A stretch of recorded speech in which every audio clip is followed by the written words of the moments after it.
when we go digital, will they make us pay bills before we are able to buy what we want? I don't know about pay bills. I'm I think they'll make you pay taxes before you're able to buy what you want. So, instead of paying your taxes at the end of the year, I think you'll have to pay your tax. I mean, I guess most people do come right out of their paycheck. Um, but that's this is embarrassing, but it's been so long since I've had a job. It's been literally decades. So I don't even remember if I know your Social Security and whatnot comes out of your paycheck, but I don't think your income taxes do they? But anyway, you guys you guys would know. But I know as an entrepreneur, you're supposed to pay quarterly. I always used to pay just annually and just take the hit. And so I'm sure with entrepreneur, they'll probably just make you pay daily. And I know down here in Colombia with what they'll probably do actually is down here with my brokerage. That's usually when I bring dollars in from the United States. I send it to the brokerage account that I have here in Medellin at a place called Alianza Valores. And what they do is so the money, let's say I have $100,000, it goes from the United States down to Alianza. And they say, okay, we've got the funds. When do you want us to go ahead and buy pesos?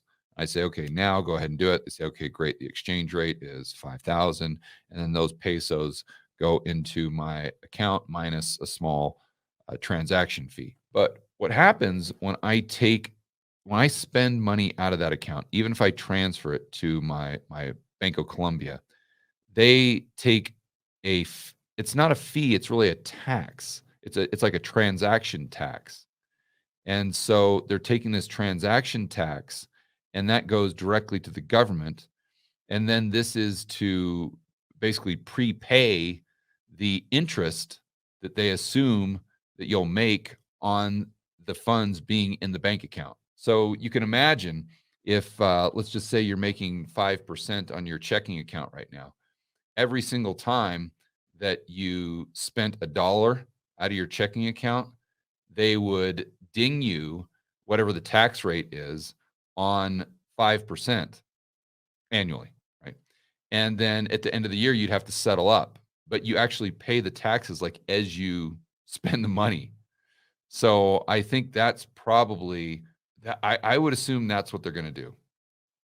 So just to be clear, let's just say that they're taxing you 5% per annum on your interest that you earn, capital gains, let's say. So so you've got $100,000 in there, you spend $10,000. So they're not going to tax you at the point of spending. They're not going to take what would 5% be? 5% on $10,000 would be what, $500. So they're not going to take out the $500, but they're going to take out because that would be your interest. What would they assume you're going to owe on that interest? So let's just say your tax rate's 30%. So then they ding you like the 30% of the 500, assuming that that's, how much you would have made in interest. So you're basically kind of prepaying the interest gain that you may have at the end of the year. And if you overpay, then like when you do your taxes, you have to kind of settle up. Hopefully it gets a little confusing there. But bottom line is you're kind of prepaying your capital gains tax. And I think they'll most likely do that and then make you prepay income tax, make you prepay all that stuff. As you spend the money, it'll just automatically come out of your account and go right back to the government, to the TGA.